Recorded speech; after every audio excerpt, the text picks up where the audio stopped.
Hello friend, welcome to drone academy. पिछले lecture में हमने आपको वैदिक सभ्यता के बारे में बताया था, वो आपका पार्ट 1 था। उसमें हमने आपको समझाया था कि महाजनपद क्या होते हैं, लेटर वैदिक पीरियड और अर्लियर वैदिक पीरियड, इसमें क्या डिफरेंस है। साथ में हमने जो वेद हैं कितने प्रकार के होते हैं वो सब आपको बताए थे। आज हम पढ़ेंगे वेदांत के बारे में, उपनिषद के बारे में।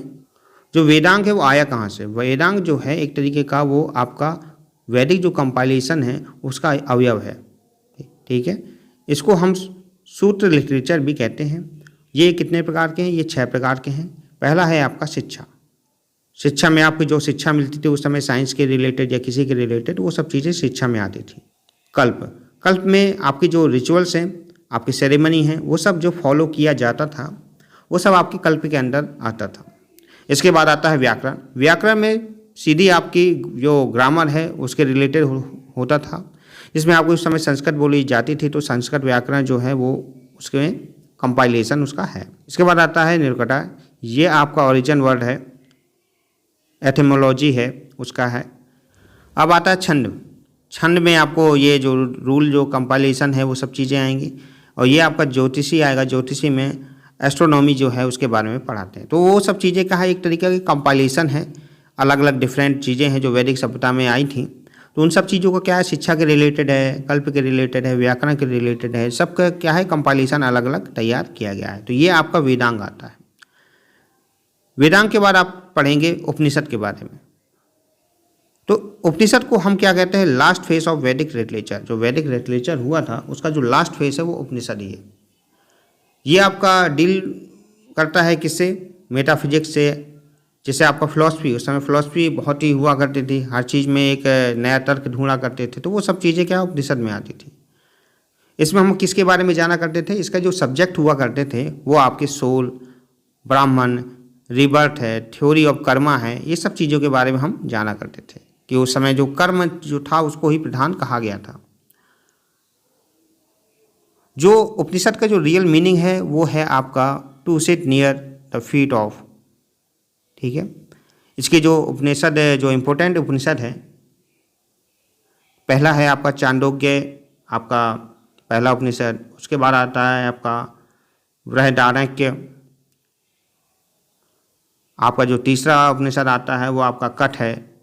चौथा आपका आता है प्रश्न और ईसा, और इसके बाद आता है मुंडक। तो ये सब आपके इम्पोर्टेंट उपनिषद हैं।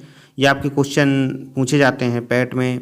यम और नचिकेता, यम और नचिकेता के बारे में जो वार्तालाप हुआ था वो आपके कठ उपनिषद में आता है।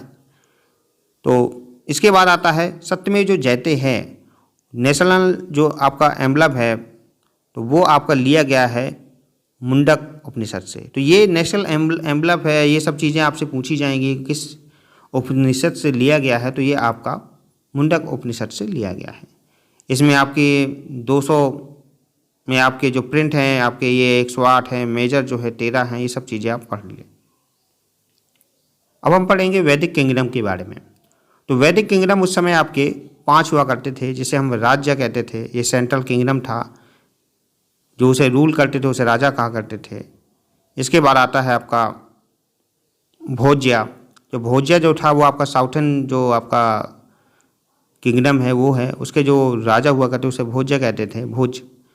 इसके बाद आता है स्वराज्य किंगडम, या आपका वेस्टर्न किंगडम भी कहा जाता है। जो इसको रूल किया जाता था वो किसके द्वारा किया जाता था, स्वराट, स्वराट जो है उसके द्वारा किया जाता था। इसके बाद आता है वैराज्य।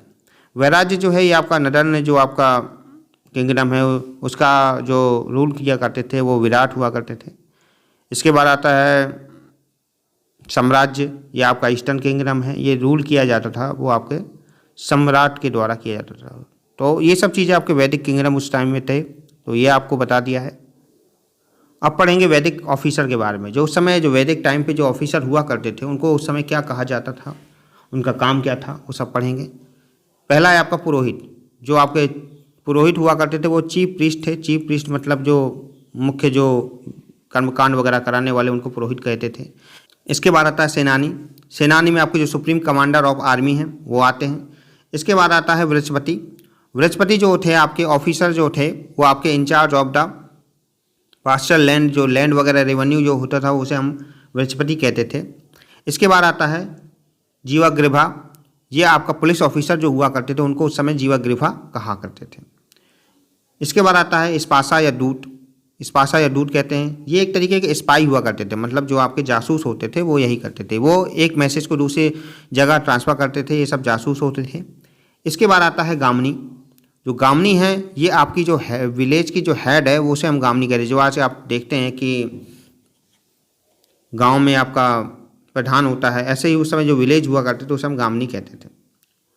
जो कुलपति जो हुआ करते थे उनको कहा जाता था जो फैमिली का मेन आदमी होता है। जो फैमिली होती है ना, जैसे अपने घर में पापा होते हैं सबसे हेड में, तो वो सब है, कहीं मम्मी होती है, तो वो जो कुलपति उनको ही कहा जाता था जो फैमिली का सबसे बड़ा हो, जो रिस्पॉन्सिबिलिटी लेता हो। इसके बाद आता है मध्यमासी।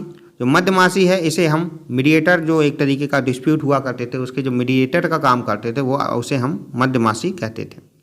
इसके बाद आता है आपका महेशी। जो महेशी है आपका वो आपका चीफ क्वीन हुआ करती थी। क्या हुआ करती थी? Chief queen. चीफ क्वीन के बाद आता है आपका सुता। क्या है? सुता। ये आपका होता है जो कोर्ट मिनिस्टर हुआ करते थे वो सब आपके सुता उनको बोला करते थे। चेरियोटी उनको कहते थे या कोर्ट मिनिस्टर कहते थे। इसके बाद आता है गोविंद कर्ताना। ये आपकी जो फॉरेस्ट हुआ करते थे उनकी जो रखवाली करते थे वो सब है। इसके बाद आपके छत्री होते थे, आपके अछवापा होते थे, इन्हें हम अकाउंटेंट कहते थे। इसके बाद आपका तक्षण हुआ करते थे, जो कारपेंटर हुआ करते थे, वो सब चीज़ें उनको कहा करते थे। ये सब आप चीज़ें याद कर लेंगे, आपको सब ये मैंने दे रखा है बहुत छोटे फॉर्मेट में। इसके बाद आता है आपका टाइप ऑफ वैदिक लिटरेचर। इसके बाद आता है टाइप ऑफ वैदिक लिटरेचर। तो वैदिक लिटरेचर जो हुआ करते थे वो आपके दो टाइप के हुआ करते थे। पहला जो था आपका वो आपका श्रुति साहित्य, जिसे हम कहते हैं श्रुति लिटरेचर या स्मृति लिटरेचर या स्मृति साहित्य।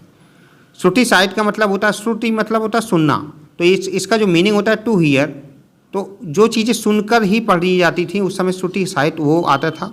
इसमें लिखना नहीं पड़ता था। इसमें आपका डिस्क्राइब जो टेक्स्ट होते थे वो आपका वेदास होते थे, ब्राह्मास होते थे। इसके बाद आता है स्मृति साहित्य। स्मृति साहित्य में आपको रिमेंबर, इसका जो मीनिंग है रिमेंबर है।